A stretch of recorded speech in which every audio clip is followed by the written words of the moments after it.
introducing each other in the beginning. You know, can I just hear your song? Because I've been listening to that. I love your intro song. Like the music. Oh, the beat. Oh, I don't have it. I was like listening to all of your previous ones. Like when you start telling me, I was just like, this beat is funky as hell. Yeah, so appreciate shout out to my bro. Again, Ace Brown. Ace Brown. Ringing bells. Yeah, he did that for me. Actually, when I hit him up and originally told him, my cousin PJ, shout out to you. She hit me up because she's one of those younger people. She's like 25, right? So she's seen my podcast and she's like, yo, you need some music. And I'm like, what? She's like, yeah, you need like a jingle. We said a jingle. Yeah, you need like a jingle type of thing. And I'm like, you're right. You know what I mean? We spoke about like we should have like a jingle or something. Yeah. And then so I hit a pace. Cause I'm like, if I want anybody to do any beat for me, it's gonna be him. So luckily for us, he already had it. Like he said, he had the beat for years and never used it. Like years, never used it. Didn't know what to do. He said he actually wrote for it and then scrapped whatever he wrote. So he just had it sitting there. And then when I told him the concept and what we were doing and everything like that, he literally was like, "I got the perfect beat for you." He's like, I've never used it.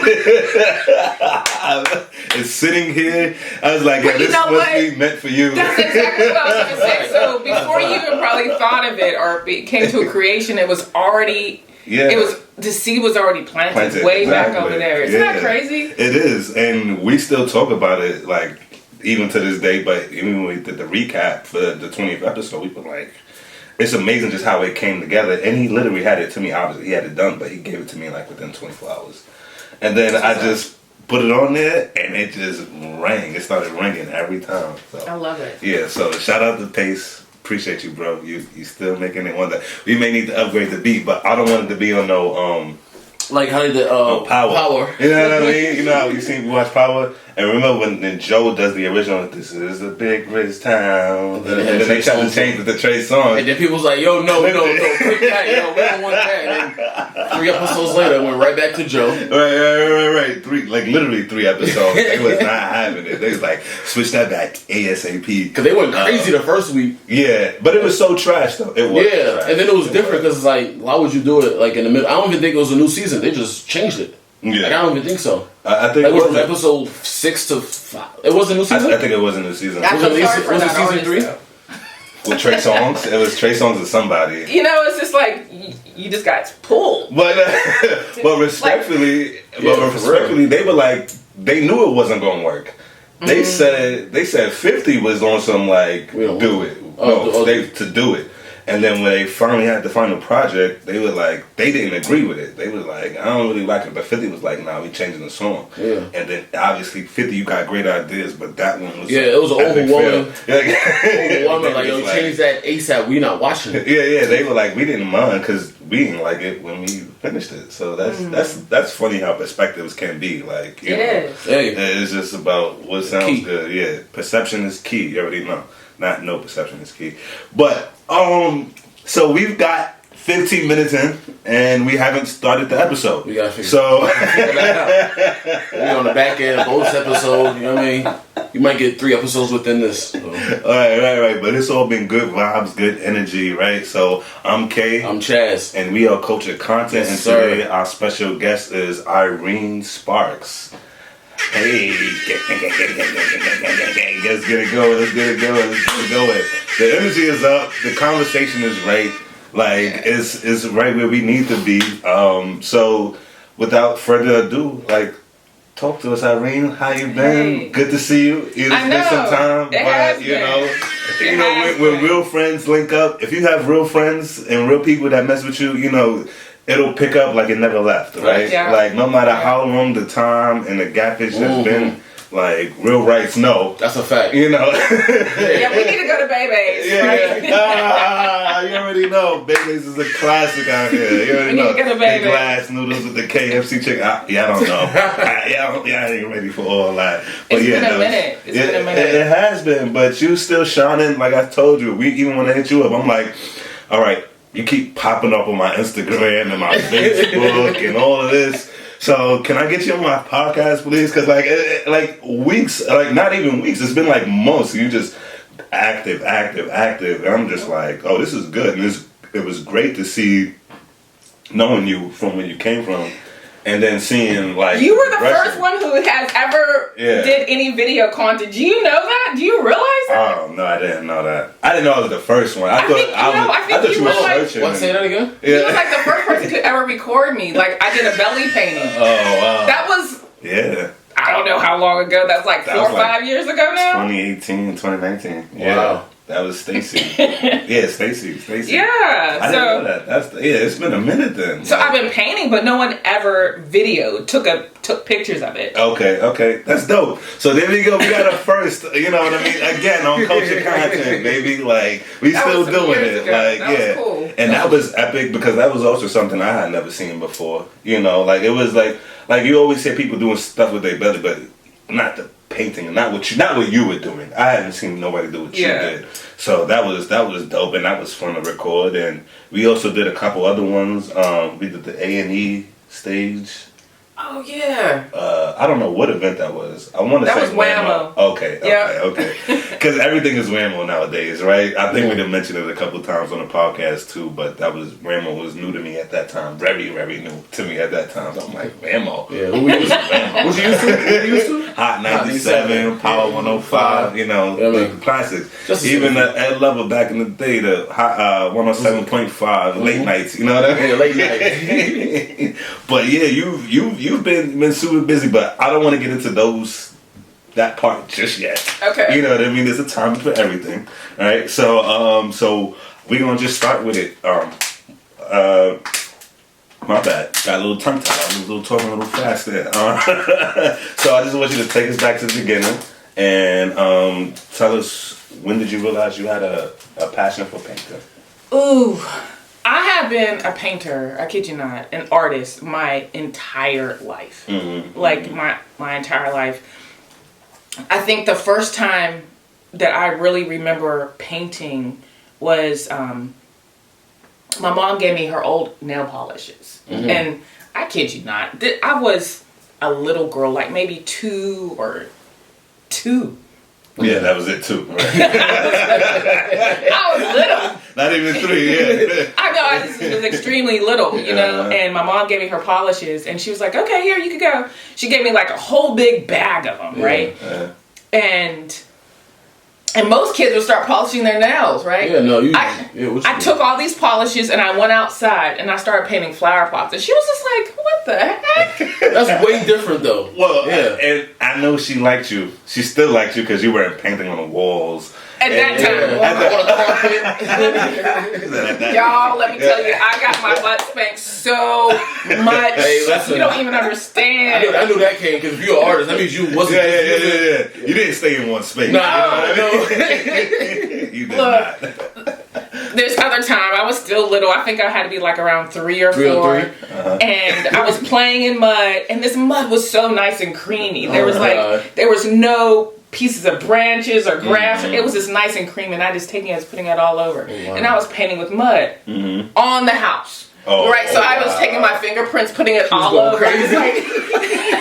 She made a Picasso. And my dad came out, he was just like, did you do this? And I was just like, who else would have did it? But look, all the mud and stuff on your hands. Fingerprints, you're already down. You already went down. You know, so I've been doing art since I was a kid, getting in trouble, painting on stuff I'm not supposed to paint on, and right. My whole life. That's what's up, man. Like, I never had. I always liked art. Like, I have a couple cousins that do art or whatever the case is, but I just never had it. Like, but I love to see it though. Mm-hmm. You know what I mean? But like you said, I can't draw for nothing. I would be in art classes like, you know, what is this? How do you do this? I can't draw a perfect circle. I can't draw a straight line. Like, I can't. Well, that's the perfectness in itself, though. It's all good. So, No, go ahead. I was just gonna say I also can't draw for nothing. Like we talk about, my stick figures be trash too, and that's like the basic point of drawing. The basics. You know what I'm saying? The basics of the basic. Let's just say you weren't good at hangman. No, and hangman was cool because look, I used my intellectual because I could figure out the letters. Oh, okay. Put the word together, but in order to draw the hangman, I said, but you weren't the guy. Nah, I was the one giving the answers. I wasn't the one drawing it. You know what I'm saying? Like,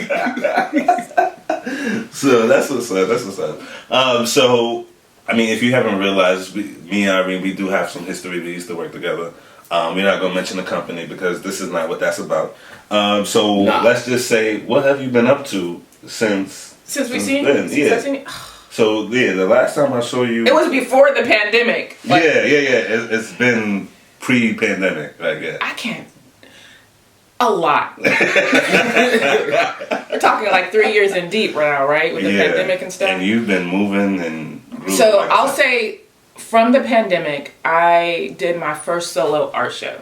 Nice. On Canvas. Nice. And prior to Canvas, I don't really want to completely say prior, but because I have several different art mediums, so I float in and out of different ones. It just depends on like how my body or my mind or whatever is feeling that day, right? Mm-hmm. But prior to that, I was primarily just doing face and body painting. Okay. Guess what? The pandemic comes. You can't be no more than 6 feet, right? And I was like, well, that takes me out. I can't do anything anymore, right? So just taking the for realness in it was just like, well, what am I going to do? Mm-hmm. You're locked up pretty much by yourself, That part, right. It's like, well, get creative. I started just channeling my art from on a person onto canvas, and I was able to do about 2 or 3 complete gallery shows during that time. Wow, 2 or 3. That's all I was painting. Yeah, you was just painting. Like, what else is we going crazy? We're gonna die today. This wooden brush. We gonna get this work though. You gonna get this work. But that's dope because it's like that puts so many people in a hardship, and it's just like, what do I do now? Right, and then you have to be in that creative space to actually go. Just to reinvent yourself. I did. We always talk about how you can reinvent yourself any day of the week, but especially during that time, it was just like... It was a crazy time. Yeah. Like, y'all remember, like, stuff was off the shelves. Like, you go into Walmart, there was no toilet paper. Wait, why did y'all go crazy? I gotta get serious. Why did y'all go crazy over toilet paper, yo? Gotta wipe the... You know what I'm saying? Stuff. Exactly. Like, come on, son. There's so many other things to wipe your butt with. You know what I'm saying? No, respectfully, though, like... I don't think there's a lot of other things to wipe your butt with. I mean, if you in a pinch, but you can use daily use Scott's. You know what I'm saying? Scott's tissue. Facts. No, Facts. But nothing was on the shelves. It was just like, what's happening? Yeah. But if it's me, I'm about all the tissue and then I'm gonna resell it. I ain't going. I mean, people's doing that too. People's using the body wash. Yeah, you see people definitely on the street selling body wash. Yeah, I'm buying up everything. It's a hustle for 3 times a month though. They do that. Yeah, why not? I'm not paying $15 for Dove. Like, what we doing? But you will pay it for toilet tissue though.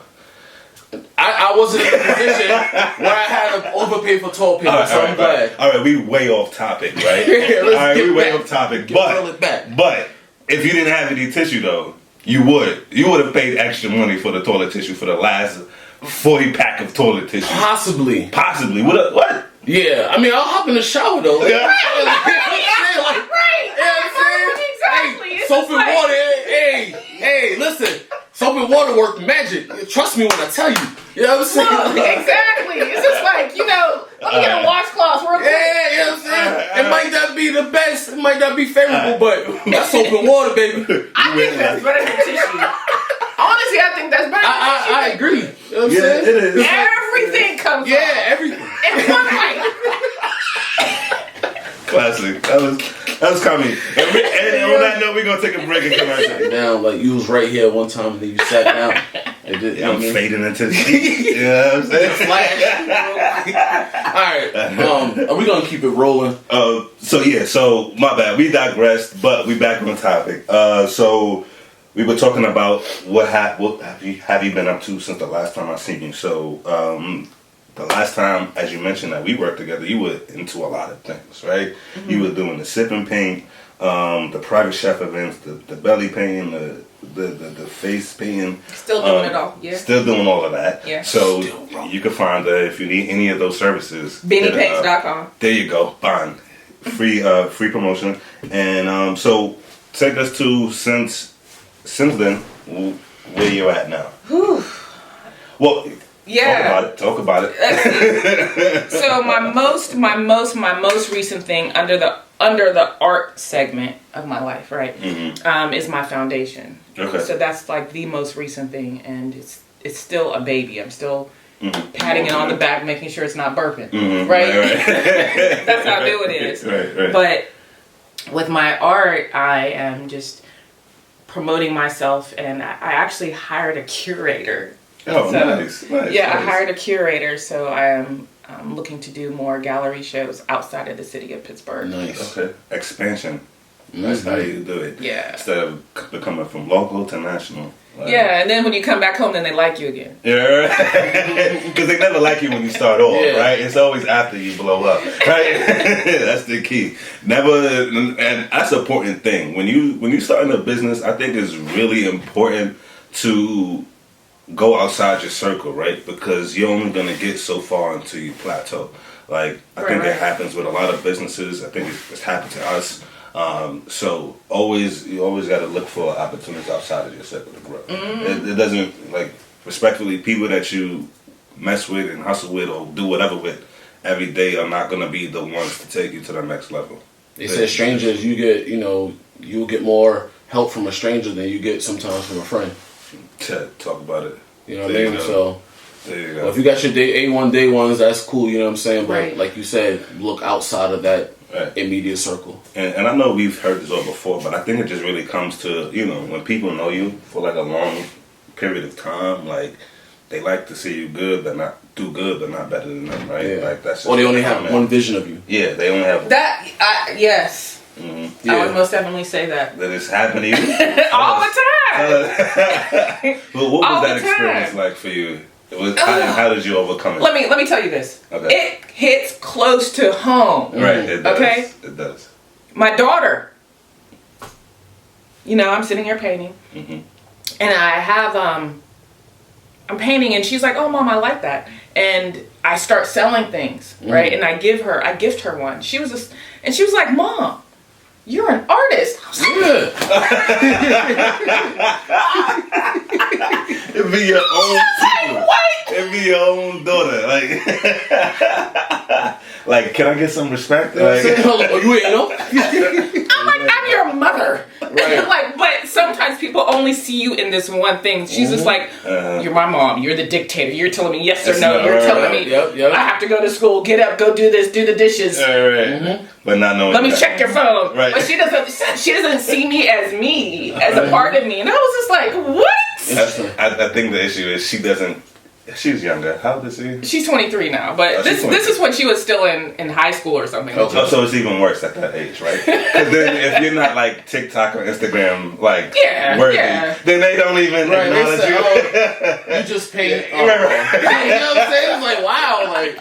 Why you gonna come for me? Right, you know what I'm saying? How you think you living like this? You know what I mean? What's up? Like, stop playing. Like, right, These exactly. bills are getting paid. Yeah, so when people don't really know who you are, but yes. Yeah. And it has happened not only with my own family, but it has happened outside of family too. But sometimes family hits a little bit harder. yeah, because like you want them to see you in all realms. You know what I mean? Yeah. Not just this little Irene. You know what I mean? Like, I expect you to know more about me than anybody else. Yeah. Right. It's like For real. you're not even confident in me to like blow up. But topics are like, I went home. So home is Arizona, California, but we're in Cali, and that's not really where you. No, I was born in New York. where you was born at? New York. Okay. I was born in Hold on, she was born at what part? What part of the city? Manhattan. Okay. It's another borough in New York. Right, I was born in Manhattan, Roosevelt Hospital. Harlem Hospital. You know what I mean? Mount Sinai, when she told you, I forgot she said she was born in New York. And she said Roosevelt. I was like, oh yeah, she's legit. Yeah. New York into the core. That's where the blues came from. So speak to us. You spoke about a whole bunch of different things. Like, so what is an essential part to the work of an artist? Like, what's essential to you? Inspiration. I would honestly say inspiration and resources. Resources. Okay. Resources is very important. Right. So, what was the inspiration? Yeah. Because I have a follow-up question with that. To me, life is inspiration. Life is inspirational to me. It's just, I could look at a flower. I could look at a face. Like, I could look at your beard and I'm like, oh, I like that. I like the way the light's catching that, right? But to me, I see inspiration. Keep threw me off. I didn't mean to laugh, but sorry, that was me. But to me, I see inspiration from almost anything and everything. But I do get a lot of it from nature and life experiences, and then just I see beauty in a lot of different things. Yeah. Like sometimes people just like, what are you doing? I like that though, because like a lot of people see the bad and stuff instead of seeing the good. You know what I mean? So you see the quality, the good, the stuff to the core. You know what I mean? And able to, branch on about that on a canvas where I can't even do a stick figure. Right. So, speaking about inspiration, motivation. Yeah. So we talked about what inspired you to do your art. What inspired you to do the foundation? So, I was at a restaurant. I was at Carmine's restaurant. It's a soul food restaurant. I know Carmine's black owned. Yeah. It is. It They is. got good mac and cheese and Fried chicken was alright. Yeah. they have never mind. Good. Look, They have good my food and drinks. yes, my love. Like she already knows when I walk in. She looks at me. She's like, catfish, macaroni and cheese and yams. I'm like, yes, girl. That's my combination, right? And then like when you mix the macaroni and cheese and the yams together, it's just like Yeah. So different twang. You want to keep it separate.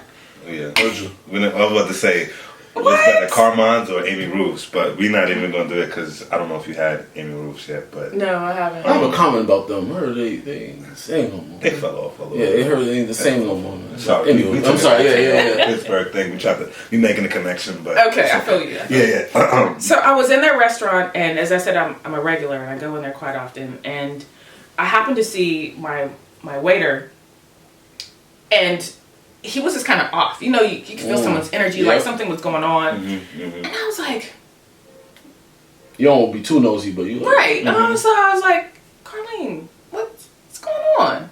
You could just feel something. You can feel people's energy. And she was just like, he had to drop out of school. He was in college. I'm like, damn, what happened? Like, well, he had to take care of his brothers and sisters. His parents died. Super connection right there. I was like, wow. Yeah.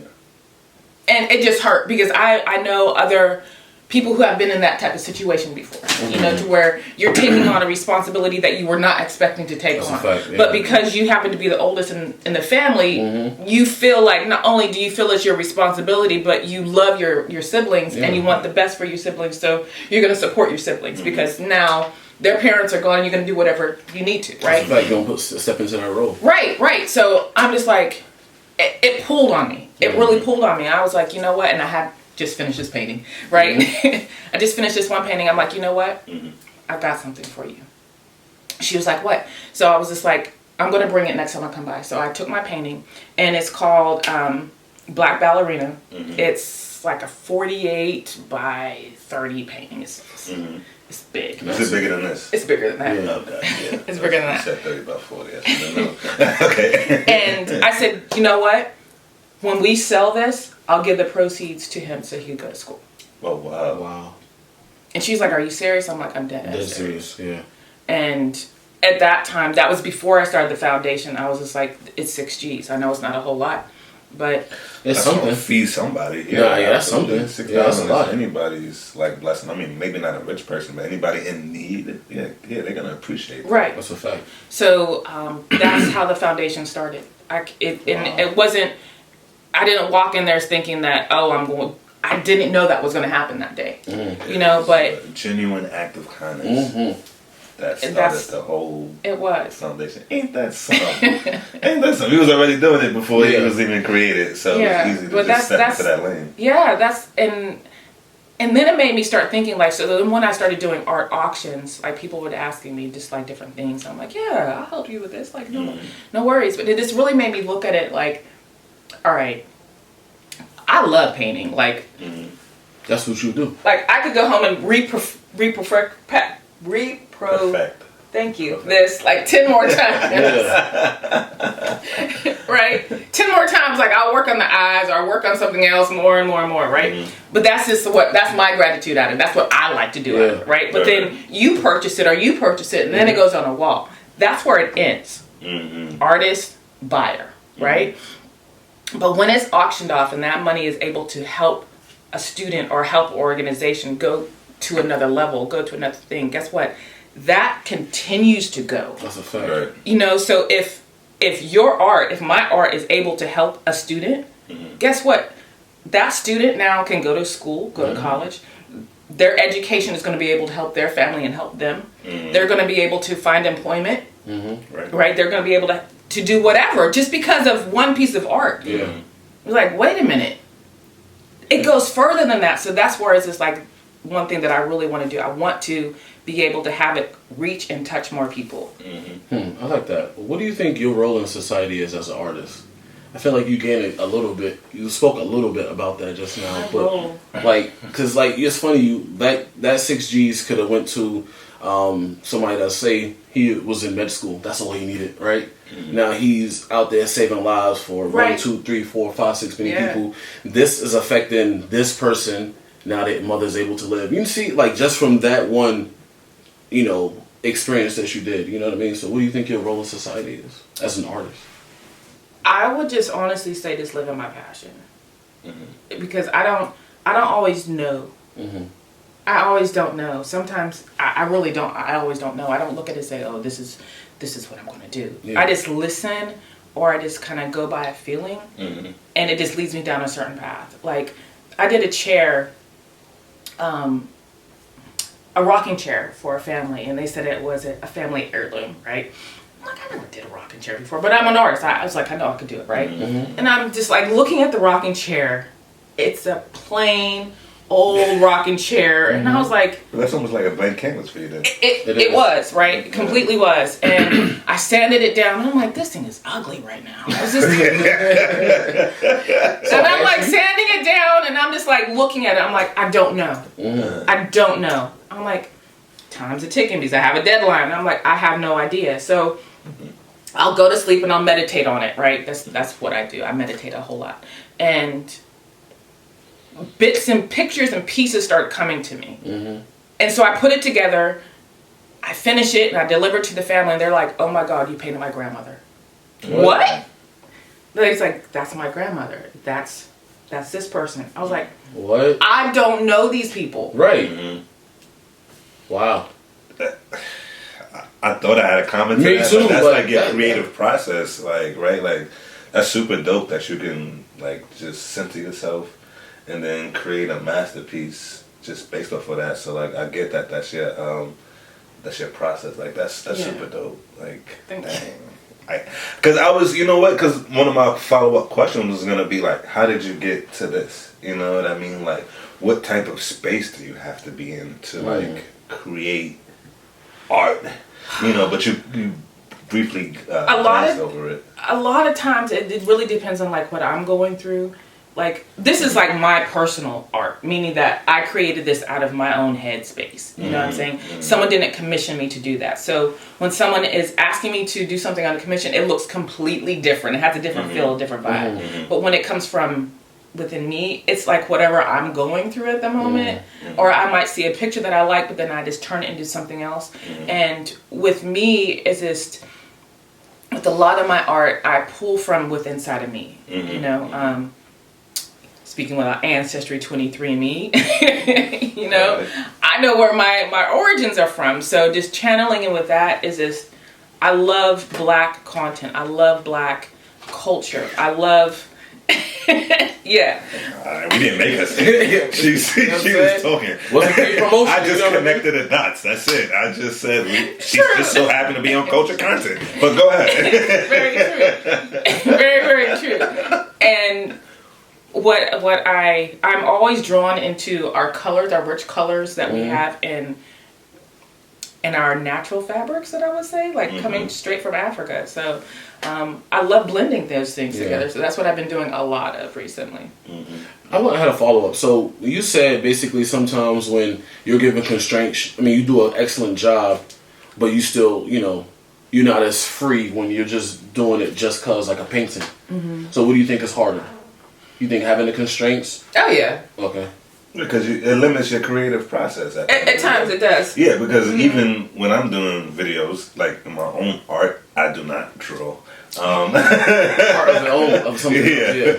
Like, but when somebody has, I want this, I want that, and I'm just like, sometimes like it doesn't flow what's happening at the event. So you want me to recreate something that didn't happen. It's just like, how? You know what I mean? Like, what do you want me to do? But if you leave me, if you have an event and then you leave me to my own creative process, then I promise you it's going to come out way better, than what you thought, because it's about a feeling. It's about a vibe. It is. How I'm feeling that day. You know what I mean? Like, I may pick one song one day for a video and then pick another the next day. Like her eyes were not this color like a couple days ago. I'll change it again. So that's dope. So I do want to talk about the art piece. But I want to hold off on that for a quick second. So gotcha. I did want to get back into the foundation part, because you're doing a lot for the community, and what you provide is mention care therapy, and I want you to go into what type of therapy it is, because we've said plenty of times, like, if you don't have a therapist, I honestly feel like, especially people within our culture, should have it, because there's a lot of missing gaps in our history that we don't understand or we don't acknowledge, and we need somebody to talk to. Like, we that little voice in your head ain't always the best voice, right? Not today.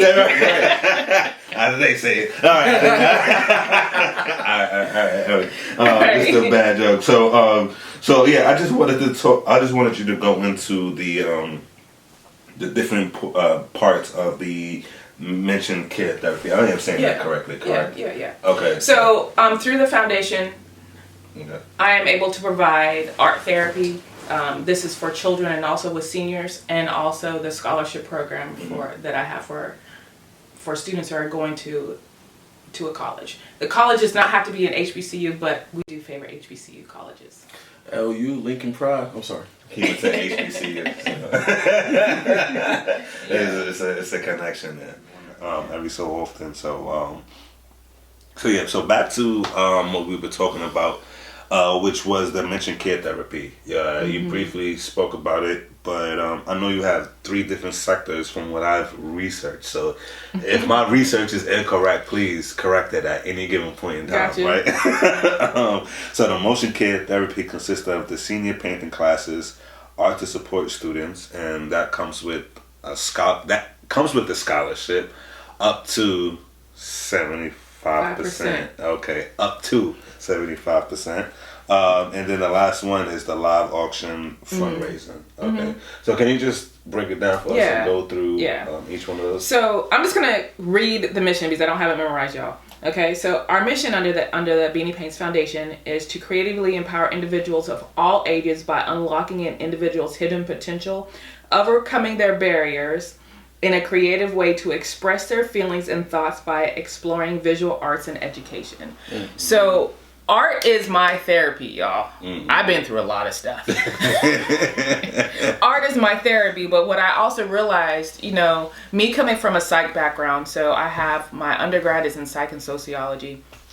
So I really understand how your mental health and your mental being is very important. So you always have to pay attention to that. So people channel their energies in different ways to help themselves heal from whatever you're going through, right? So whatever it is, some people choose sports, some people choose, going out and working out or whatever it might be. I channel mine through art. But what I also realized is that I'm not the only one, but other people do things through art as well. So I did a painting a couple years ago Y'all, let me tell you. I did a painting a couple years ago, and in this painting, I was going through a lot of stuff. Just like relationship issues. And I'm like, you know what? I am going to write down every emotion I had. I love the way he touched me here. I like how this person did this. I liked when this happened. I like when that, and then I painted over it. You know, I did, but it was like a release. Right. It was a complete release, and I was like, damn. This was fire. I was about to curse, but yeah, this is right. And I was just like, wait a minute. So in my artwork, what I started doing, like when I would do my sip and paint parties, I would say that to people. I'm like, hey, if you're going through something, write a prayer down. If you want something to happen, write it down. Let's put it in this painting and let's kind of like manifest it to happen. And so, I kid you not, people would call me back and say, you know what? I'm like, really? Yeah. So, but with art therapy, and read the lips. With art therapy and just me just reaching other people and doing different things, but also with the senior citizens, what I also notice is it's like we're all going to be, if God willing, we live long enough, we're going to be a senior, and you experience different things, but what I noticed with the senior population, they really get into it. They have more time to focus in on things, a lot more time. Right. But I'm also reaching them at a different space because it's really kind of sad, y'all. But a lot of times with the seniors, they don't have their families with them all the time. Right. Because their families are working, they're busy, they're doing sports, they're shopping, they're at school, they're busy, whatever. And it's just them by themselves. So by me coming into their facility and spending some time with them, I'm opening them up to something that they haven't done in a long time, and they're being tapped into something. And it's amazing. It really is amazing just to sit down with somebody who's older than me and learning and listening from them, and I'm also teaching them as well, and they're able to express themselves. So it's really nice. Yeah, I mean, I don't know how many people work with senior citizens, but they are hilarious. Like wisdom and stories for days, man. And stories, like you said, for days. You'd be like, oh, I didn't know all that. They be telling you about when I was a younger. That's my day, you know what I'm saying? When was your days? And they'd be like 60, 70. They'd be like, dang, this is going to go a long way home. But respectfully, like, it's always good to like hear those stories because we wasn't there, It's a different time. Things have changed, so it's almost like that nostalgic moment. You like, oh, yeah, we weren't always in this time. We still trying to come out of that time, but that's a whole nother topic. Facts. But yeah, it's always good to hear stories from like seniors and everything. I love it. And like you said, they have nothing to do, so all they want to do is talk. And they don't want to bite their tongue. They're not going to bite their tongue. No, they too old. They ain't going to do that. They don't give a They don't got time. Yeah. They on their way out, respectfully. Right.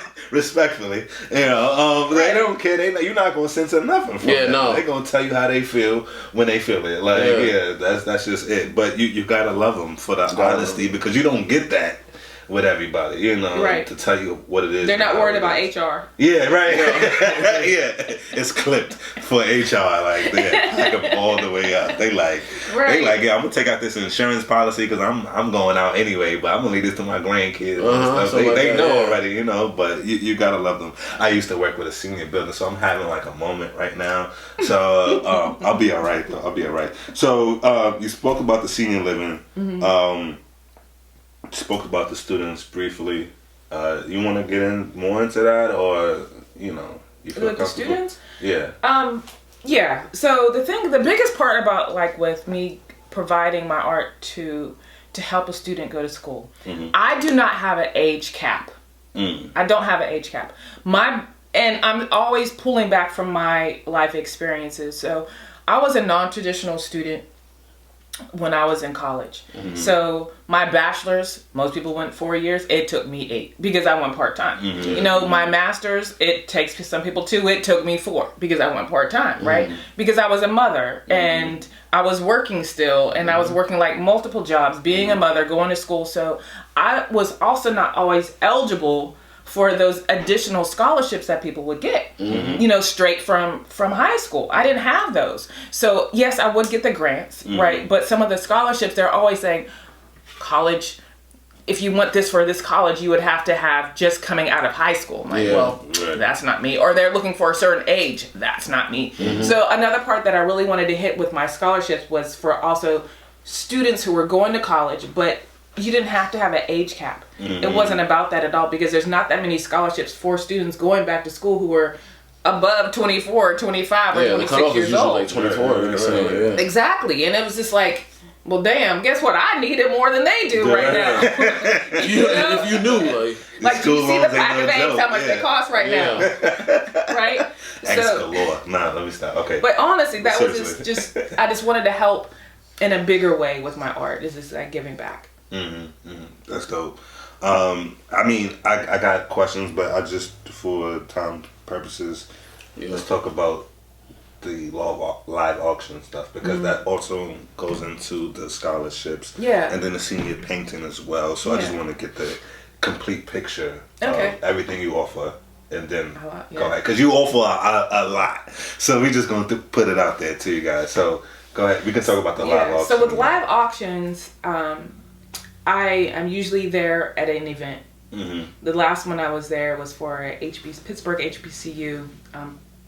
Don't quote me on the name because I'm getting it jacked up already. But it's for Pittsburgh HBCU alumni.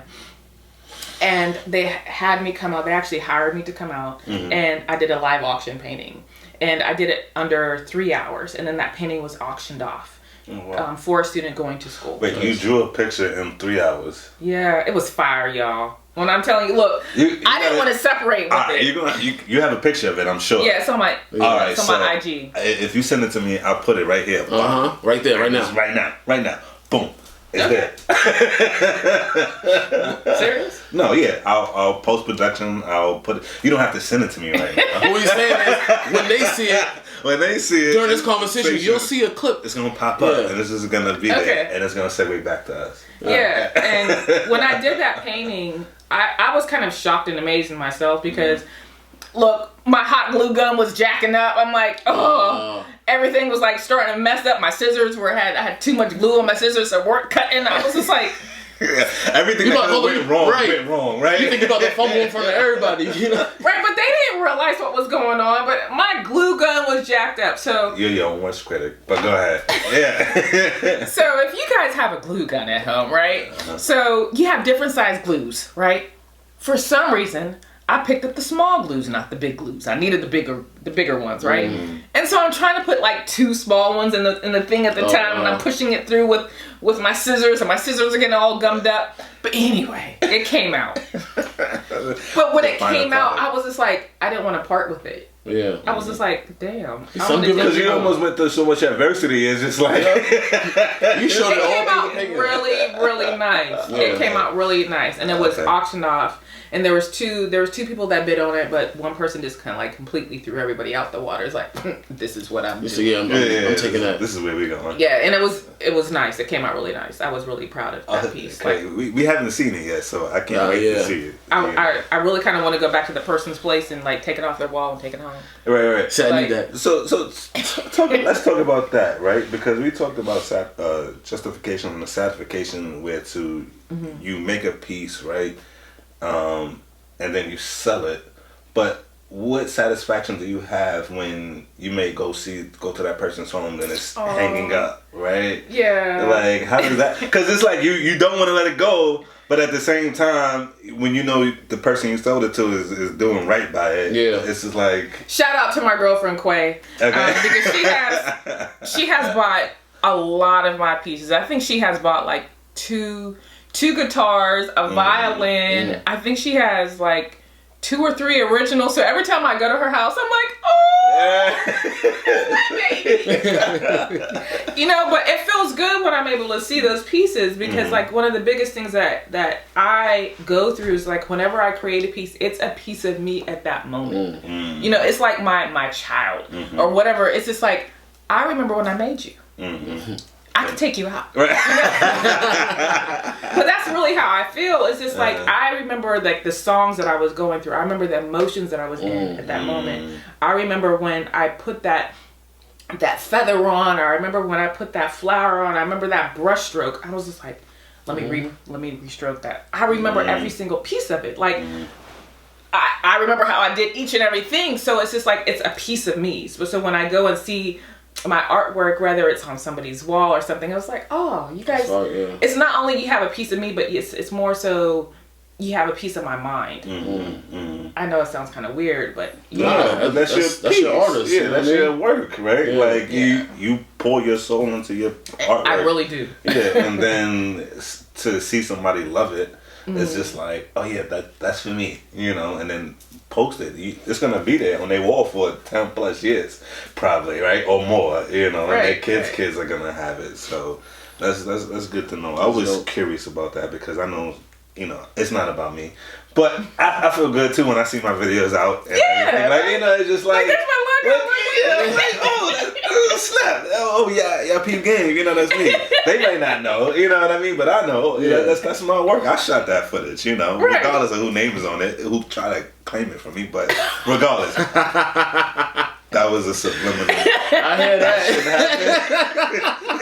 Shouldn't have came out like that at this time right now. But you get what you get what I'm trying to go. I completely get it. You feel me on that one. So that's what's up. So there it goes. The senior living, the senior painting classes, the art to support students, the scholarships up to 75%, and up to wordplay.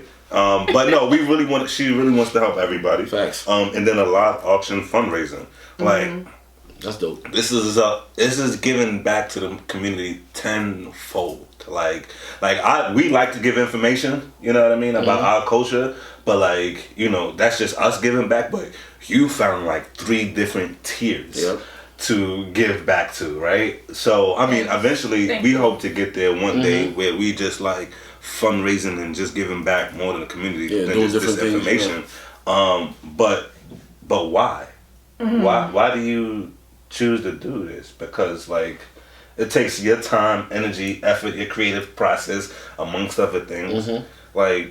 You could be doing any other thing. It could be anybody in the world, what Jay-Z said, right? But I'm here with you, right? I would really kind of say it's like living in your purpose or finding your purpose and understanding your purpose. And I know I said at the beginning of the interviews, it's like I came with a brick wall, and it was just why am I here? And if y'all don't know, it's just it's kind of personal, but my mother and father, my mother and father, they had a lot of other children besides me. Papa wasn't wrong. They both were. Yeah. Sorry, that's not none of my business. Right, they both were. But what I found out was a little bit before my mom died was just that I was the first child that they kept. I was the first one that they kept out of 5 or 7, and that really hit me. And I was trying to deal with this huge emotion. Just 2 days before my mother died, I found my biological brother. We had the same mother and father. We look like twins, and trying to deal with that, and then also with the transition of before I found my brother, I was trying to get my birth certificate so I could travel. Because I needed my passport. And I couldn't find my birth certificate anywhere. And I was just like, Mom, this is your name, right? This is my dad's name, right? And I'm going back to the state of New York trying to find it. And this gracious lady there, she was like, baby, that's not the name we have on your birth certificate. And I was just like, what? And so at this time, my mom was alive, so I was calling her and was able to talk to her. But piecing all those things together, I was able to realize that I was the first child that my parents raised. Out of all the children that they had, I was the first one. And then my baby brother, who's no longer here either. So it really made me shake hard in my soul. It's just why did they decide to keep me? You gave everybody else away for whatever reason that you were going through in your life. And I don't know all the reasons or understand all the reasons, but you guys were dead in your soul. We're going to keep this one. Do you think that has kind of led you to where you are today? Completely. So that was one of your experiences? Completely. Yeah. It was more so, it's just after I came through my anger and my hurt and my pain of understanding why, it was more so, it's okay, what am I going to do now? What am I going to do now? It's you guys decided to keep me. I want to make your reason worth it. Mm-hmm. Right. You know, so whatever, and I'm going back through all the like the little conversations that my dad would have with me or my mom would have with me, and all these life lessons, like no joke, like my dad had me in private schools from like first grade all the way to junior high, like the best private schools. I hated the stuff, I did, but they invested so much. It did, and I didn't realize why they did that kind of stuff. Like, but my dad was an entrepreneur, my mom was a seamstress, my dad was a photographer and a videographer, and he did plays and different things, but I had to really pull back on everything that they taught me as a child to understand, Irene, you have a purpose bigger than what you even know. And they decided to keep you out of everybody. So I had to really pull what they taught me into who I am today. Yeah. So that was like one of my biggest reasons. I'm like, okay, y'all are gone now. And so mentally, I'm always thinking, what would they want me to do? So that's one of the biggest things. Living your purpose, y'all. Word. That's it. And don't ever deter from it. So. For real. Facts. We've covered a lot today. Look, I'm more. Yeah, the foundation, where you came from and what you've started, or where you're at now. I think it's definitely important. I mean, everybody's history is important, you know what I mean? But like, for what you're doing specifically, I think the art in each piece has so much value. You know what I mean? Thank you. Because each piece, whether you mentioned it on camera or off camera, is just a moment of time, a piece of your life that you're literally at this point giving somebody, right? Yeah. Because you said there's some pieces that you can't let go. So look, someone asked to buy a piece, and I looked at the person, and I was like, "No, you can't take this one." So you're not deserving of this piece. I did. I denied somebody. And I'm not mad at you for that. Because it's your art. Right? Like, I told them no. no, but more importantly, I want to get to this real quick. Don't ever settle for the bag, right? Don't ever settle for just the money portion of it, right? If the quality of whatever you're being paid for doesn't represent the quality or the essence of it, don't sell it, right? Like, no matter who it is or what it's for, like, if it doesn't fit its purpose, right? I'm not gonna sell it to you, you know? And part of having your own business and owning your own stuff is just that. Like, you get to pick and decide what you feel like. It's not discrimination, so don't pack that up. Don't even try to go there with that, right? But it's about the value and the intimacy and and what it represents. It's just like, I don't think this piece is for you. You know, it's just that feeling that you I couldn't give it to him. I was just like, I don't want to say that you don't deserve it, but it kind of was like that. I was like, no, this is not for you. And that was like the first time I've ever, and it wasn't because it was the amount of money. It was just a feeling inside of me. Like I had a piece that was being sold for, the piece itself was valued at over $500. It was just like a smaller little original piece that I did. Not that much, right? And a little girl, I think she was like no more than 10 or 11 years old. And she came to me, she's like, I really want to buy this piece. 10 or 11? Yeah. Okay. 10 or 11. She came to my gallery show, right? And she's like, I really want to buy this piece. And she was just like speaking to me. It's like, she reminded me of myself. And I'm like, okay. She's like, but I don't have this much money. She was like, but I have $75. And I was just like, for me. I know, I was like, this was a little girl. She's like 10 or 12. She's like, but I have $75 and I saved up my allowance. I was like, right. And I sold it to her. As you should. Yeah. And you know, and let me tell y'all, she told me because it reminds me of me. That's what's up, y'all. Yeah. See that impact. I was just like, and that, like, y'all, like when I started face painting, because I come in out of different mediums. Like, I've done nails. You know, I used to do nails for like over 20 20-some years. I started in early high school, and I did murals, just different, because I'm an artist, so I could float in and out of different things. But when I started doing face painting, a little black girl came to me. She was in my line, and I was painting her face, holding her face, and she was just like, I never seen another black face painter. Wow. Wow.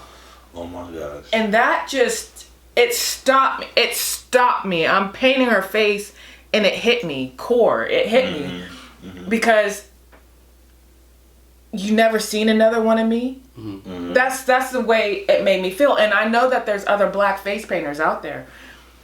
But she was the first for her. Right. But here in Pittsburgh, Pennsylvania, there's other face painters, but how many black face painters are out there? And I could name like 6 of them offhand. But we're all doing community events, we're all doing birthday parties, but they hired me for their event. And this is the first time this 12-year-old little girl, I never seen another black face painter. I have to keep going. Yeah. I don't really have a response for that. It's just a moment where that exposure just changes somebody's life, you know what I mean? To something that they weren't obviously exposed to, but then it gives them another outlet to become whatever they want to do. Yeah, because they see you doing it, so they know it's possible. Right. They see somebody like them. And don't get the numbers twisted. You can make money over here. Okay. Let's talk about it, right? Let's talk about it. You can make money over here. So when Jay-Z mentioned Dumbo and it being worth $1 million and then selling it and then it becoming $30 million, right? If you don't know what Dumbo is, that's downtown Brooklyn. For the short term of it, I'm not going to break down the acronym because I don't remember it at this time. But it's downtown Brooklyn. But he mentioned the value of art going from 3,000 to millions. You've referenced what you sold some of your pieces for, right? Yeah.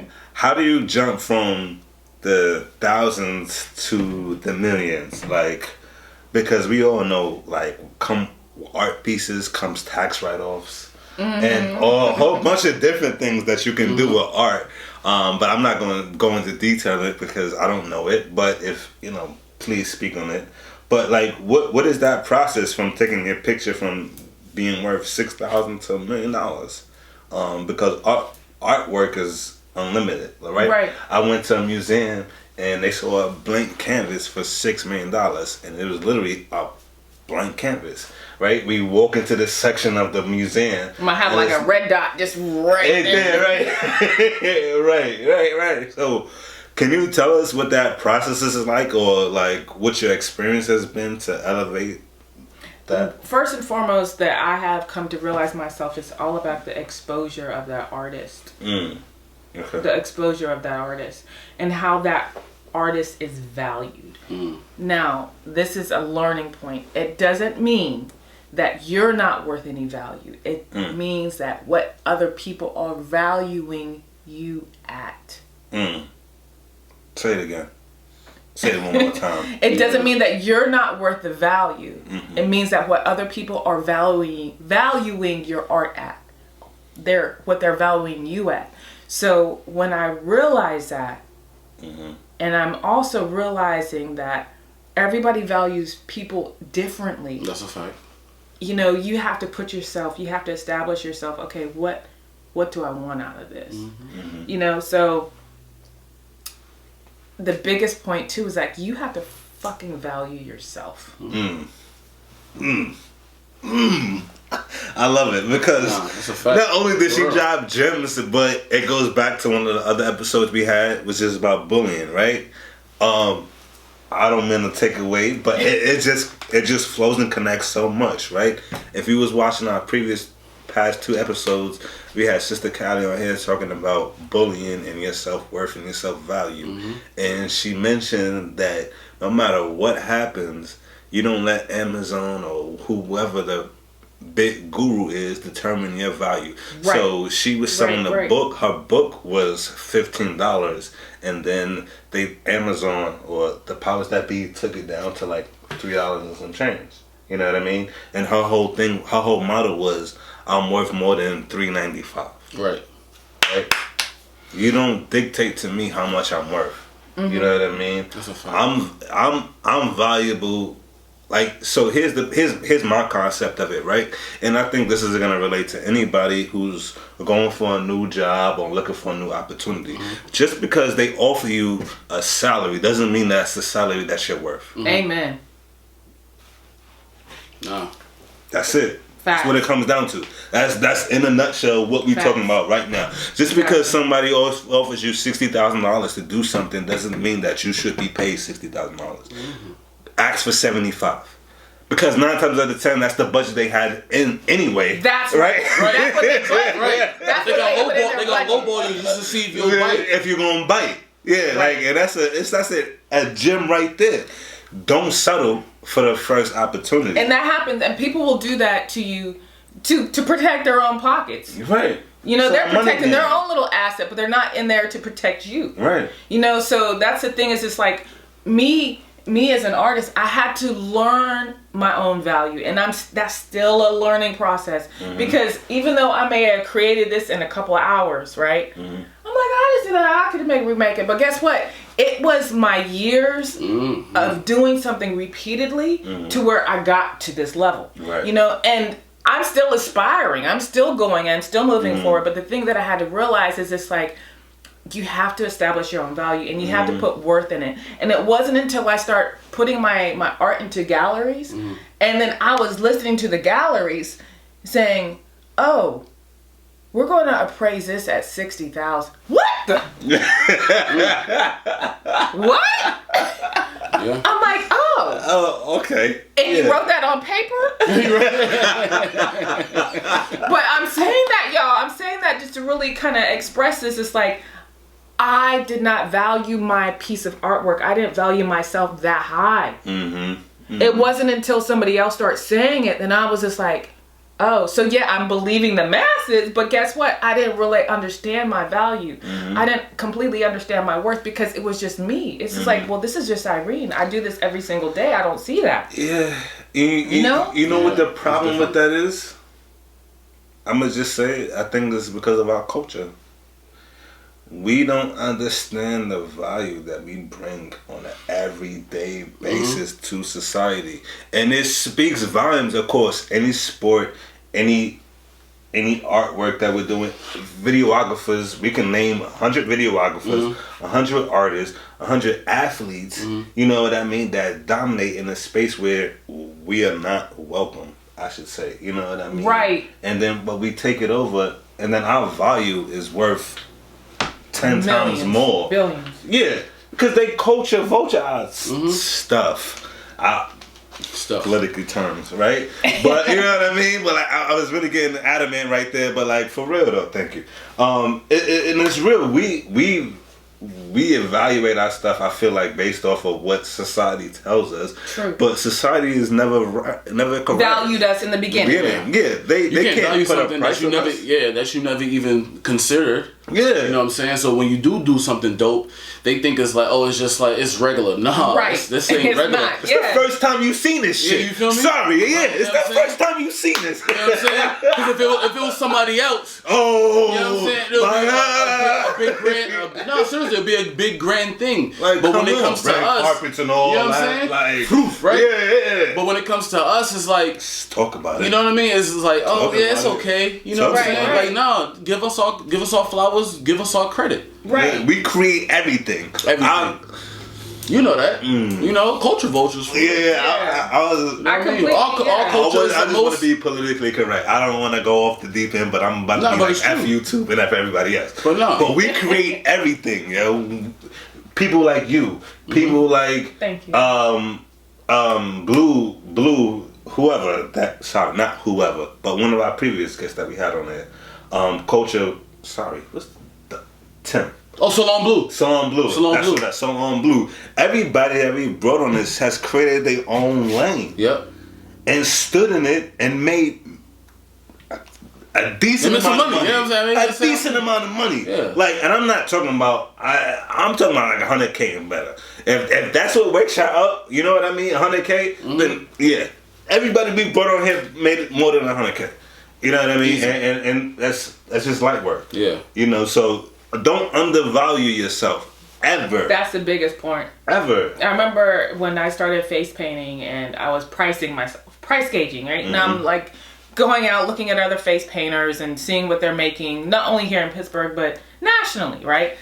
And I try to price myself at a place to where you can still book me, you know. And I think at that time I was lowballing myself. I was at like $65 or $75 an hour, and people are only booking you for like 2 or 3 hours max, right?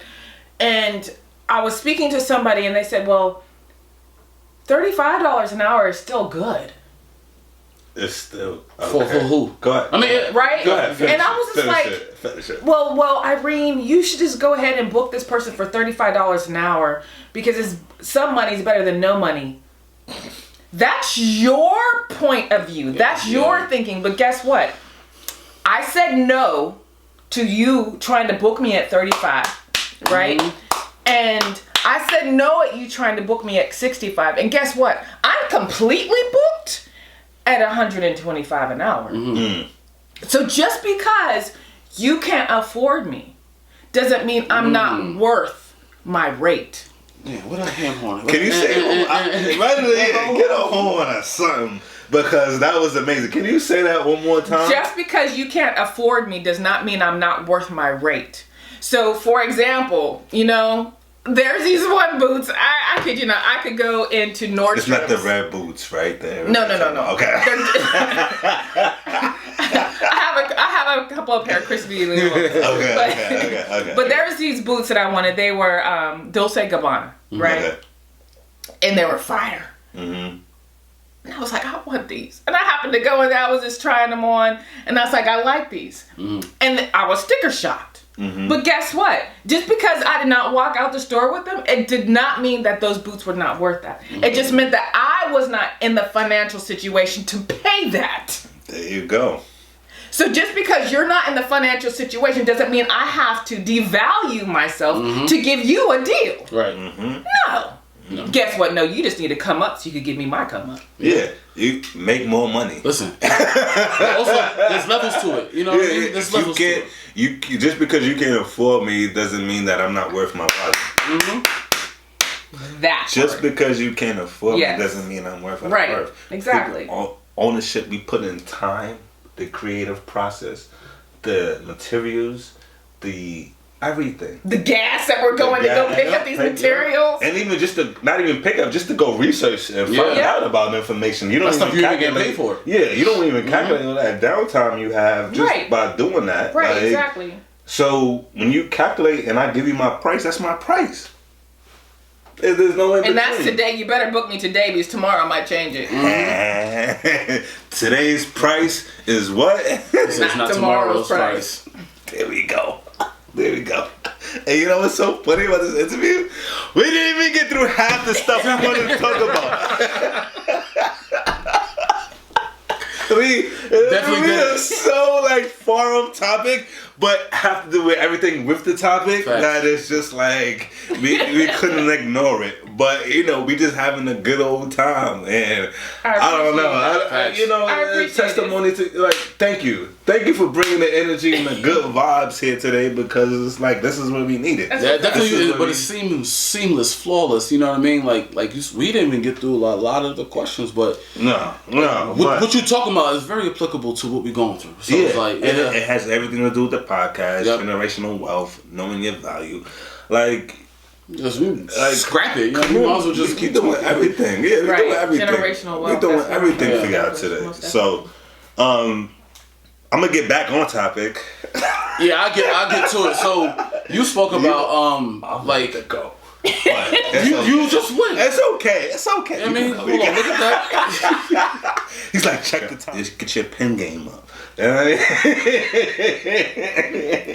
Speaking of pen game, go ahead. Speaking of pen game.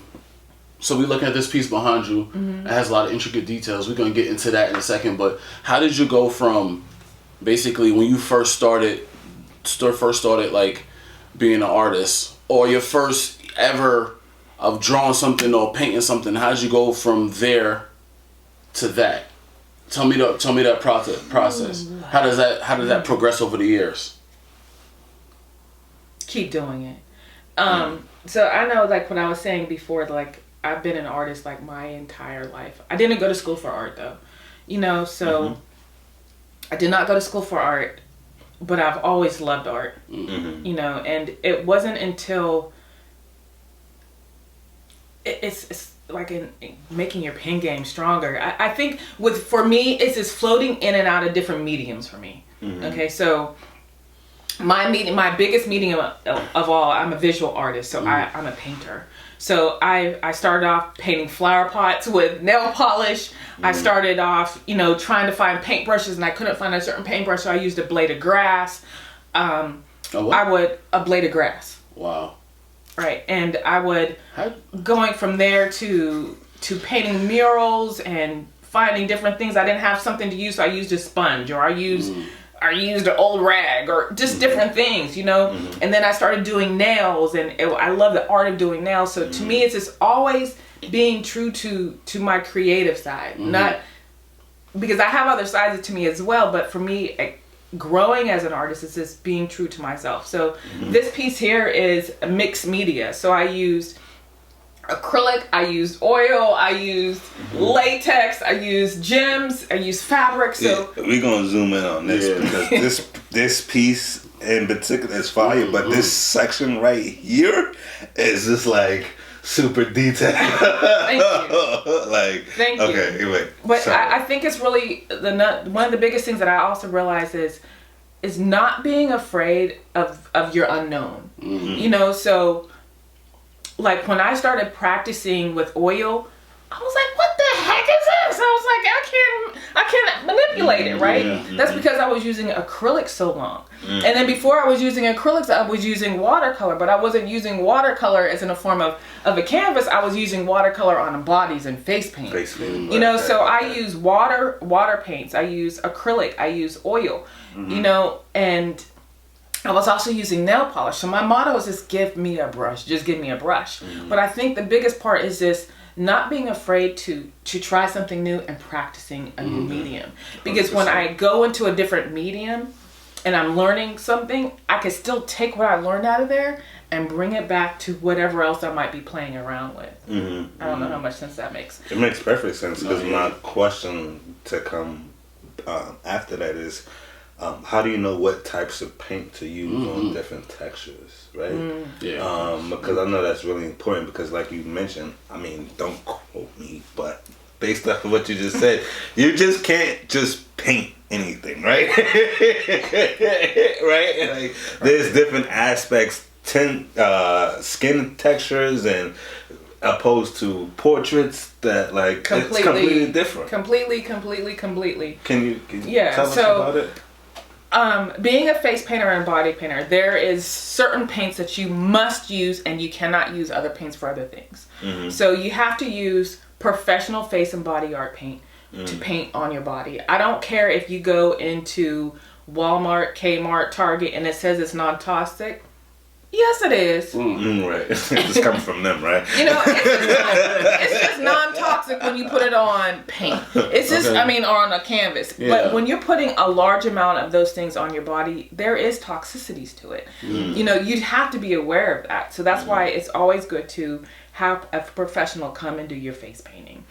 Because you're on your face, y'all. Come on. If you're protecting your face, what you protecting, right? Right. That's the first thing, right? You know what I'm saying? First thing you learn. I'm just saying. So I do use professional face and body paint, and it's water based. So you could have a water based. You could also have like glycerin or oil based paints as well, and it has a different blend. So if you're kind of thinking about like an oil based. Like glycerin that has oil in it at times when you're doing face painting, because most of the time then I might use like a coconut oil or like a canola oil at times, depending on or glycerin. Some people can still be allergic to that. I know a lot of people who are allergic to certain things, so I always try to stick with water based unless I know the person and I'm speaking to them, hey, or what's going on. But that's just one thing, especially when I'm working with little children. But the biggest thing too, I don't like to paint children under 2. It's like, I will paint your leg, I will paint your arm, but I don't want to paint a child's face. Because that child is still growing, and meaning that just like they still have different allergies and different things that they might be exposed to, or they don't even know that might be happening to them. But you must always get a professional face or body painter when you're coming to do a party painting on your face. Now, when it's coming to canvas, that's completely different, you know. But even like when I'm doing murals, that's a different type of paint as well. Like, because it's going on brick and all right. stuff. You gotta be crazy if I'm gonna oil paint a brick. I'm only laughing because I actually know what you're talking about. Because you mentioned a lot of phrases, I'm like, oh, okay. But oil on brick, and that sounds bad. That just like, I'm not gonna do that. Like, no, you know. But so you have to kind of understand like what element you're painting to have your final product come out and look nice, you know. So if I'm outside and to go along with the weather, naturally I'm going to be using like an exterior paint.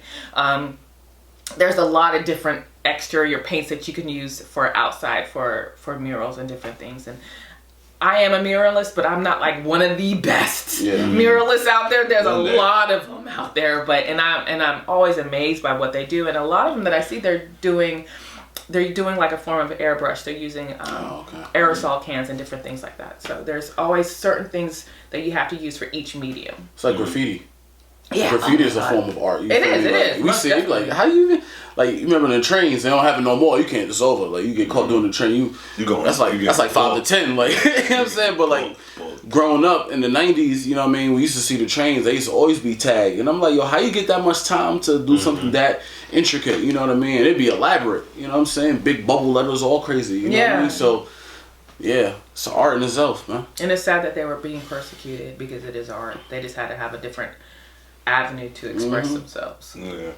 And ain't nothing dirtier than the MTA, so you should let them rock. Man, I hate standing up under them. You can feel all the dirt coming down. You're like, don't look up. Yeah. I just threw that in there. New York is so dirty. It's a super beautiful, but it's super dirty, but you're worried about the artists. Okay. It has some fly, fat ass art every time I go. Every time. You see it everywhere. Everywhere. Like literally everywhere. You see somebody tagging up on the street poles. But they considered the bandits. It was just like, wow. You know what I mean? At least somebody cared enough to like make something look nice. I mean, I get that.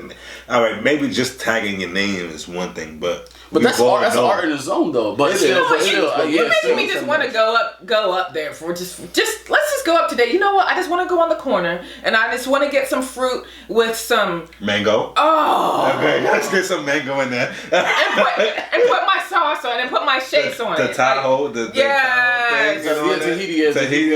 Yeah, if you know, you know. Yeah, you know what I mean. And you can get that street food. You already know. And some pineapples. Oh yeah, that's New York. Get some cocoa mango cherry. You know, cocoa mango cherry. Stop it. Yeah, I can't even finish what I'm about to say. Let's get on a jet real quick and just fly up and come right back. One day when you sell these piece for $1 million, you know what I'm saying? You know what I mean? You're gonna be having a lot of extra funds to take people. Don't forget about coaching content. You know what I mean? Don't forget about us. But shoot, I mean, look, we didn't talk about a lot. So we done went through everything. I feel like, well, we got into the essence of like the meaning of your painting and everything. But I just want to dive into like 3 more things, right? Mm-hmm. The do's and don'ts based off of what you just mentioned about the textures and how to apply oil paint versus acrylic. There we go. There we go. Body paint. The body paints. The do's and don'ts. Just like a basic, you know what I mean, tutorial of what to do with that. The biggest thing I would say is just like, if you're doing body painting, only use professional body painting for your body. Mm-hmm. Okay. Mm-hmm. First and foremost, only use that. Mm-hmm. Do not put oil paint on your body, and do not use acrylic. I believe that there's tons of different things out there right now that even oil paint has toxins in it to where carcinogens to where it causes cancer. So like when I'm doing my oil painting, I'm supposed to be wearing gloves, you know, so you have to kind of realize that there's toxicities and things out there, and you have to be mindful of that. So once it dries and stuff, it's good. It's cool. You know, but as I'm painting, like, I'm pretty sure that you have seen different painters to where they're wearing gloves. That's one reason why. Interesting. Yeah, that's well, yeah, you don't want to mess your hand up. I mean, yeah, mess your hand up over your whole body, type cancer or type anything else. Like, and it's more important because we already in digesting stuff that are already causing that. You know what I mean? So if you're like a tattoo artist, can you do tattoos? No. Okay. People ask me that all the time. No, but I can sketch one out for you. We can come up with a design. Okay, but no, I'm no. Nothing with the actual needle to. Look, my stuff comes off with a baby wipe. Okay. There's nothing permanent. This ain't no permanent market game. Okay, so this wasn't a question. It wasn't even a question. But now that we're here, what is the difference between tattooing and artists? Because I feel like no, they are artists. Oh my God, they are artists. Yeah. Well, just they are artists. It's just another medium, you know. So just like my mediums are, oh my gosh. So I do body painting, I do face painting, I do canvases, I do murals, right? I also craft, you know. So for example, I like made my hat, you know. So this is like another thing that I do, but my mom was a seamstress, so I did a lot of, I grew up between Joanne Fabrics and Michaels, you know, that was, and then my dad was a photographer, so I have a lot of different mediums. So there was a show, I think it was Black Ink. I think it was Black Ink. Tattoo, yeah, Harlem. They were 116. He's really from the Bronx, but he had a shop in Harlem, but he's from the Bronx. And so, like, in this show, they were like giving him different challenges to where, okay, you had to put pinstripes on a car.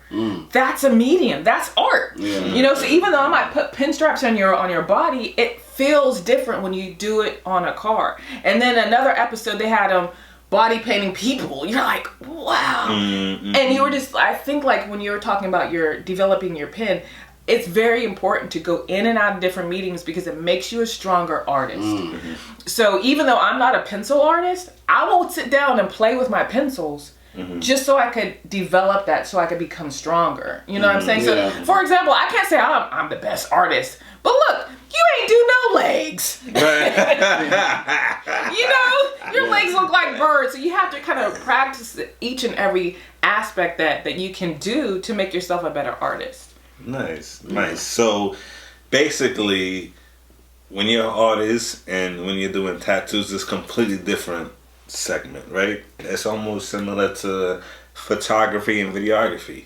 All right? When y'all book your photographer, they do not do videography, okay? Unless they practice that. Unless they practice that. And then that's a different charge. Charge, right, exactly. That's a separate charge and it's an additional charge, okay? Like, most importantly, but the same concept here, I feel like, where you can be an artist, but you may not tattoo, even that's exactly what they do, is they create art. And honestly, there's a lot of times when I will go to a tattoo artist, I'll look at their artwork, and I'll learn from their artwork with the way that they're shading. I'm like, oh, I could learn from that. Even though I'm not working with a needle, I'm working with a brush. And I'm watching how they're doing something. I'll zoom in on it, and I'm like, I like how they did that.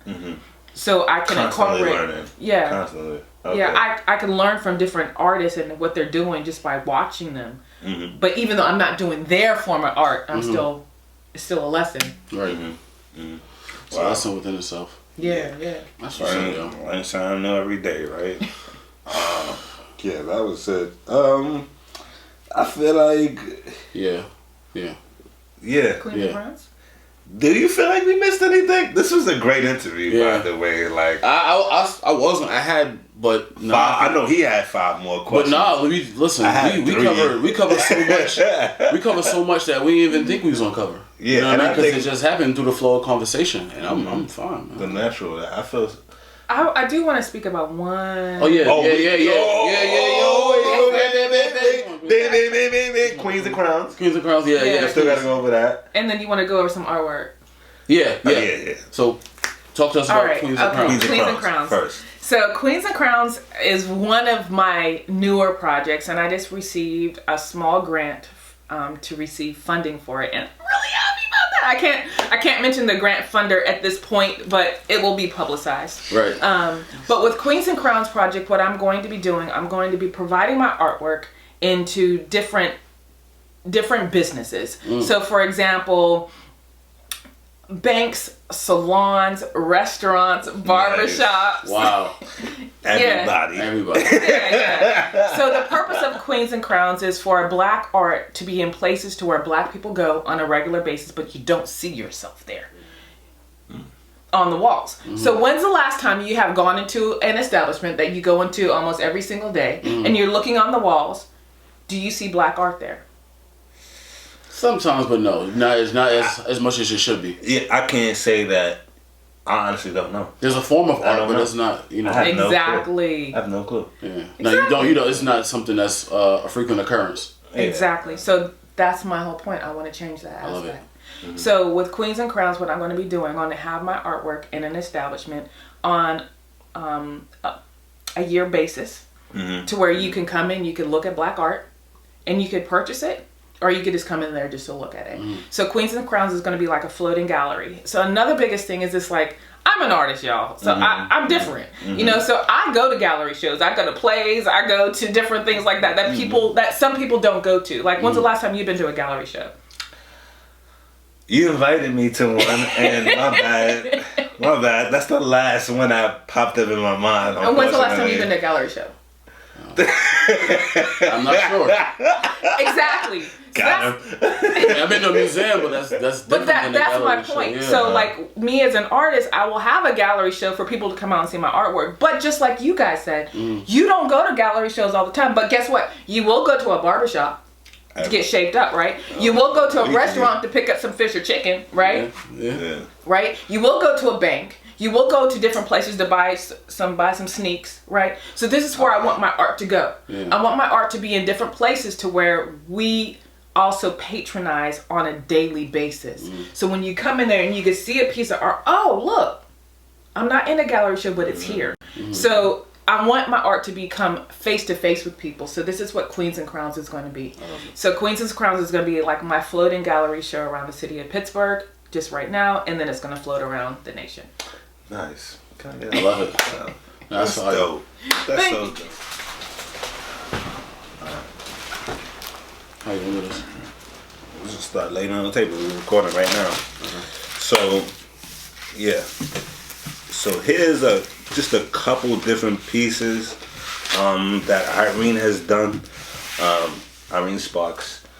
As you can see, this portrait in the background is also done by her.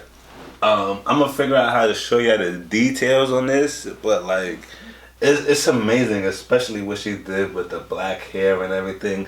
And for everybody who don't know, and if you do know, whether you do or not, don't touch a black woman's hair. Or a black man's beard. Or a black man's beard. It's just disrespectful to our culture. And I'm gonna say it now, if nobody else told you, just don't touch it.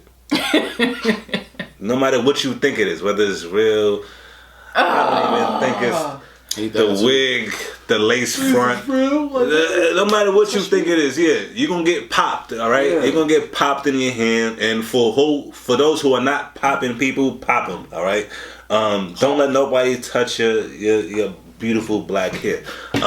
So that was based off of this picture though, because I thought this, especially this part, like I love the painting in itself, especially what you did with the material right here.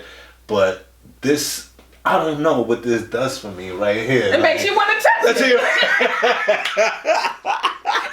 can I touch it?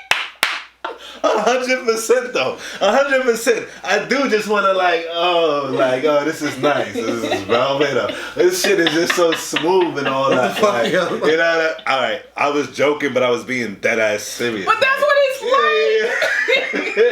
Like, it just makes you just want to grab it and like just mold really it. You know what I mean? Like, what is this texture? And I get it. You know, you just want to understand the texture of it, but don't touch a black female's hair. Yes. All right. Yeah.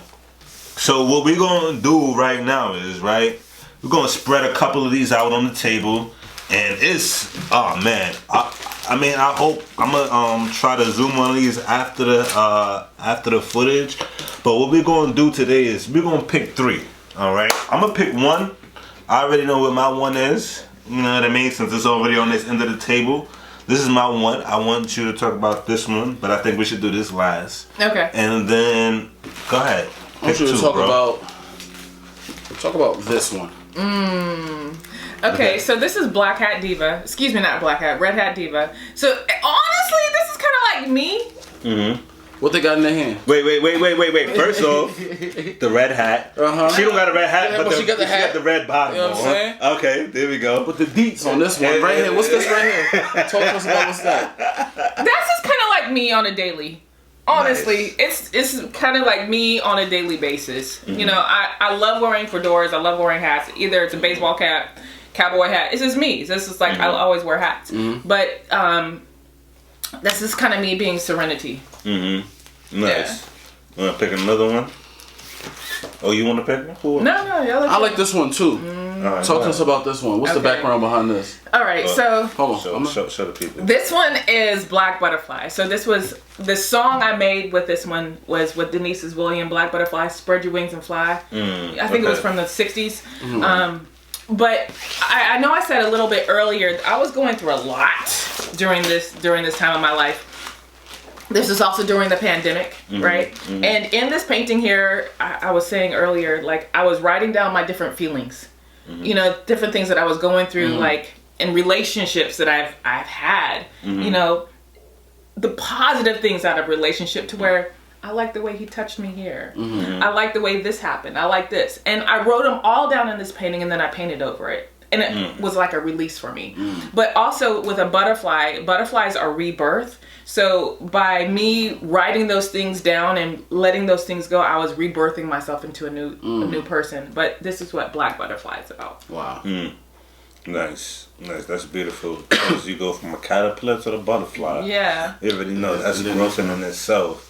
And then this one, I'm not gonna lie. I'm gonna just tell you something behind the scenes. We all unanimously decided to speak about this picture, just because it was different from what you normally create, right? I think you're a phenomenal artist. Thank you. And these are all females. Well, except that one. That one. Except for one, women, right? Yeah. Except for one. We still good. Don't worry about the light. Except for one. But this stood out to us amongst all of them. And can you explain? Just go ahead. Yeah. So I did this piece at the same time to when Eric Gardner was murdered, and when Anthony Hamilton and Tamia Mallory came out with their song "Have a Little Mercy," and that whole period of our lives, you know, I'm not going to even just say my life, but it was everybody's life when Black Lives Matter movement was being pushed more so into the forefront, because Black lives has always mattered. Has always mattered. Absolutely. Life has always mattered. And with this piece here, I wanted to more so bring into the fact of how me being a Black woman, how I love our men. You know, how our men, I can't be here if it wasn't for a Black man, because my father is Black. My grandfather is Black. You know, my sons are Black. My first husband was Black. You know, so I have a deep love and respect. You know, but when I was listening to the song about Have a Little Mercy, and also just listening to the lyrics that I hope I'm saying her name right, Tamia Mallory was saying, as like, Black man, I see you, I feel you. You know, you're persecuted. And me being a Black woman, I see that, especially by me raising two Black sons. I see how white society has looked at my sons differently than they have looked at my two Black daughters. And just by chance, guess what? My daughters are lighter than my sons. So that comes into a fact of it as well. But just in society of how I see Black men always have a target. There's always a target. So me being a Black woman, just being sympathetic to that, understanding that, protecting that, and also supporting you within that as well. You have a lot of intricate details inside of that. Okay, you want to talk about that? inside just of it. a moment of silence for Eric Garner and all the people before him and after him.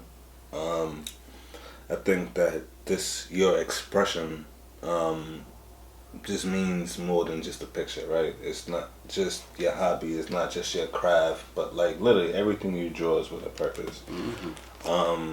And I really didn't have an answer to your question. That's the only thing I was thinking about in that moment of time just now. Like I was kind of just in the moment of everything.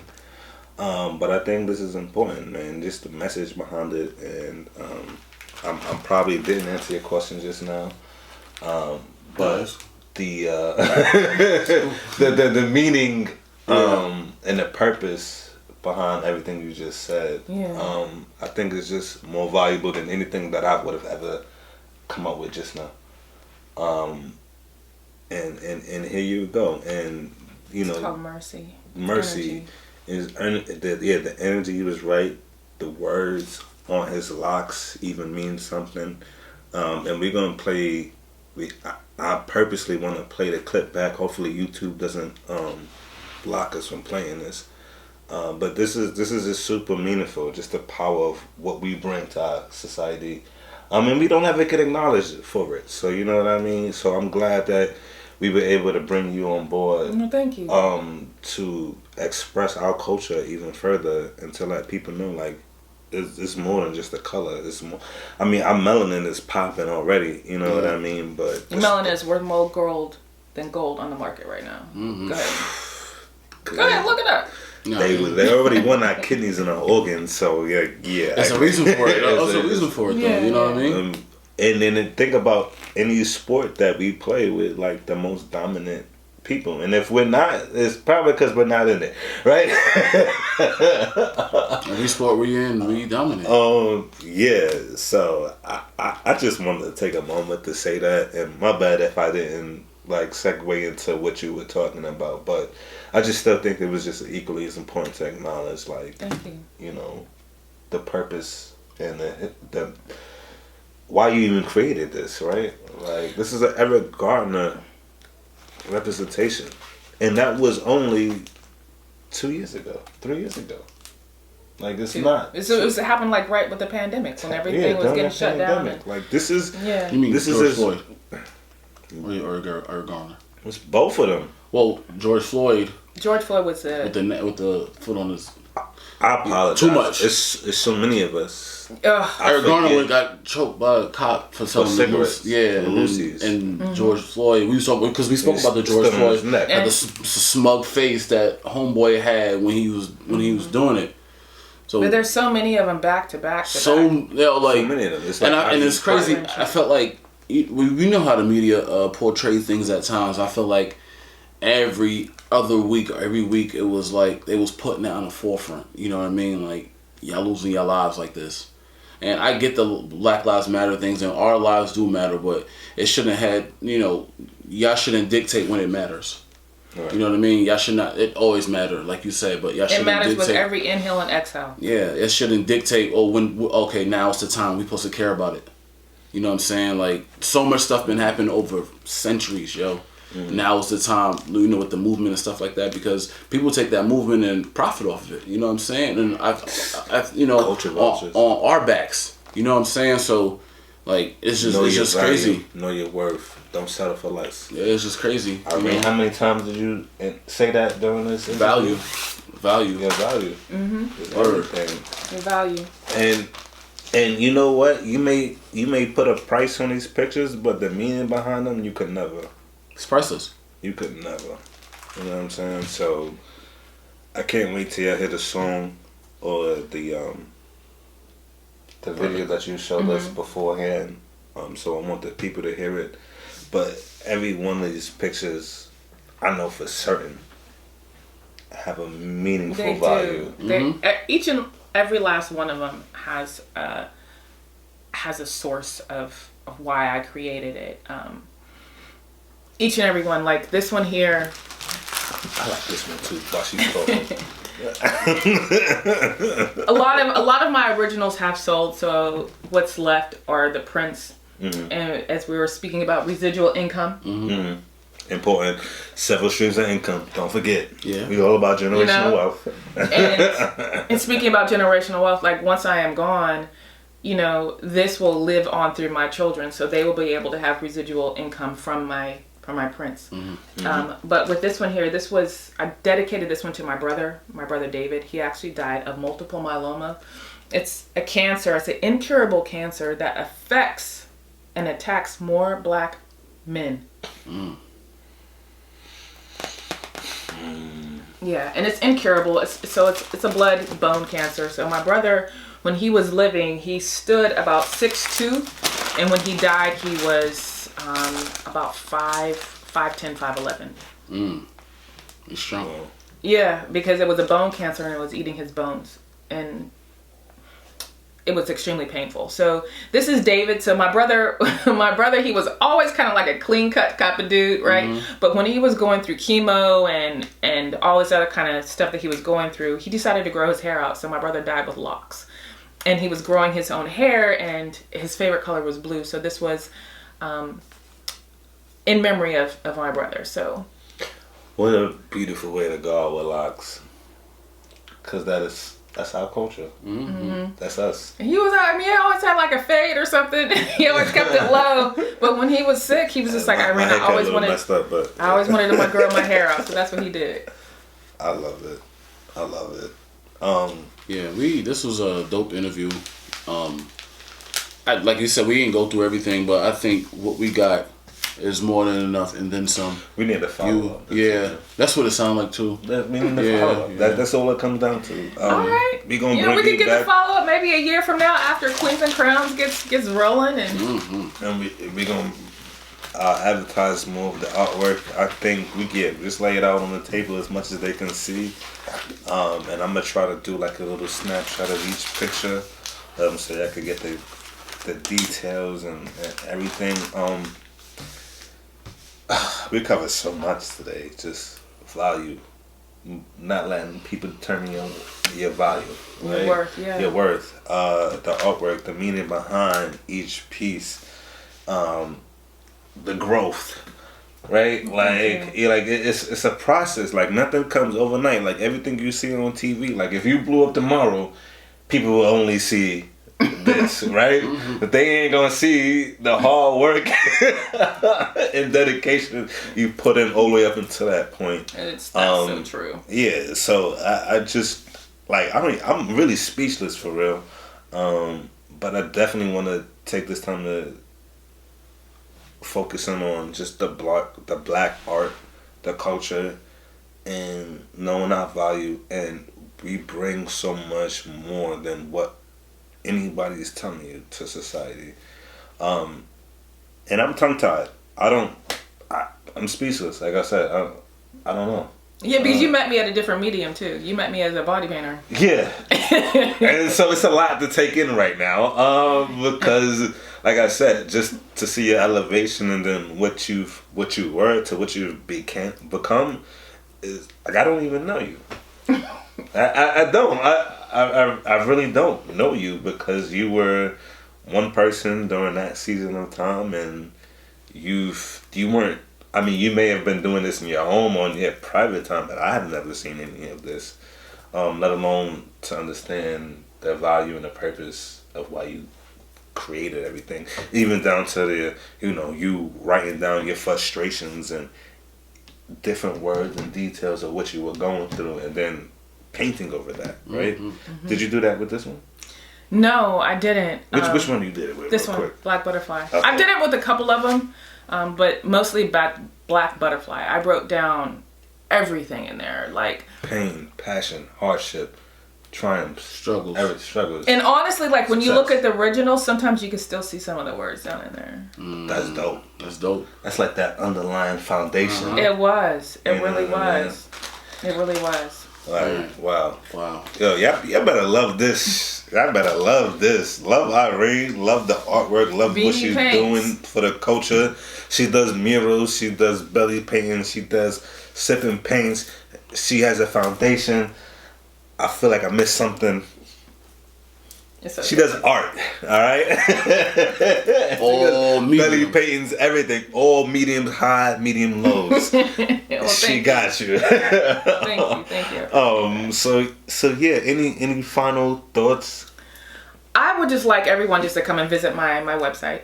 Okay, so my website is beaniepaints.com. So that's where you could come and see a lot of these paintings here. You could come and book a sip and paint party. You could come and book face painting, a photo shoot. You remember when we did the photo shoots back in the day? But you could come and book a body painting photo shoot, different things like that at beaniepaints.com. If you go to beaniepaintsfoundation.org, that's where you can come in and apply for a scholarship. You can see my live art auctions and also come and look at the different therapies that I'm also able to provide. Nice. Yeah, beaniepaintsfoundation.com. Org, sorry. Beaniepaintsfoundation.org. Yeah. Okay. So go check that out ASAP. We'll put it at the bottom for you guys to go research and just get more familiar with. Yeah. Loved it. I hope y'all loved it. I hope y'all enjoyed what we brought. I'm Kay. I'm Chaz. And this is Irene Sparks with Beanie Paints. And we are Culture Content, baby. We here with another episode to you. And that is it. That is Black Culture, Black Art on Culture Content, baby. And yo, buy you some art, man. Stop playing. Get you some of this black art, man. I don't know what y'all putting in y'all houses, but if it ain't family photos, you need one of these. You heard me? Yeah. You did. Come get you some, alright? Yeah, and you know what? She said she loved the beat, so here we go. Alright,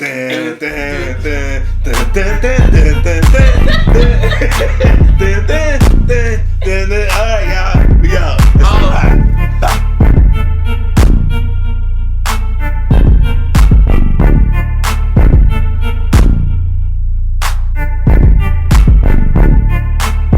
And I just wanted to focus in and go into details about this picture that we couldn't really see, but I think this is the time to elaborate on that piece. Can you talk y'all through it? Okay. Yeah, talk us through it. So this canvas, I believe it is 36 by 30.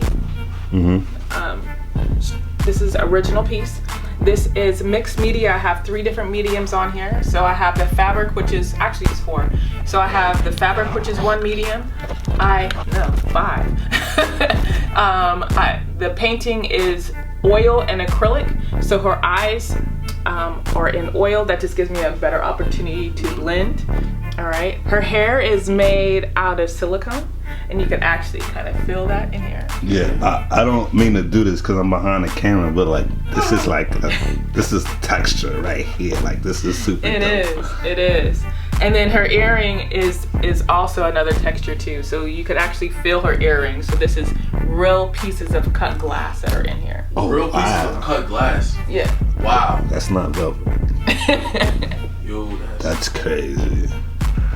This is a beautiful piece. What inspires you to do it originally? I saw a picture of a woman who was in a similar pose, and I just really liked the way that she was looking over her shoulder. But I just took it and I just completely remodified it. But me, I always paint pretty much black women in different aspects of our life, different things that we're doing, different poses that we might have. And I really liked the pose of her looking over her shoulder. That's what was really captivating me with it. And then me just bedazzling it, just adding in different texture and color in it, just to me made it pop and come out. And her hair, the bun, I wanted it to be all the coils that a woman has, you know, a woman of color has in her hair. You have the different coils and the different textures. So that is her bun.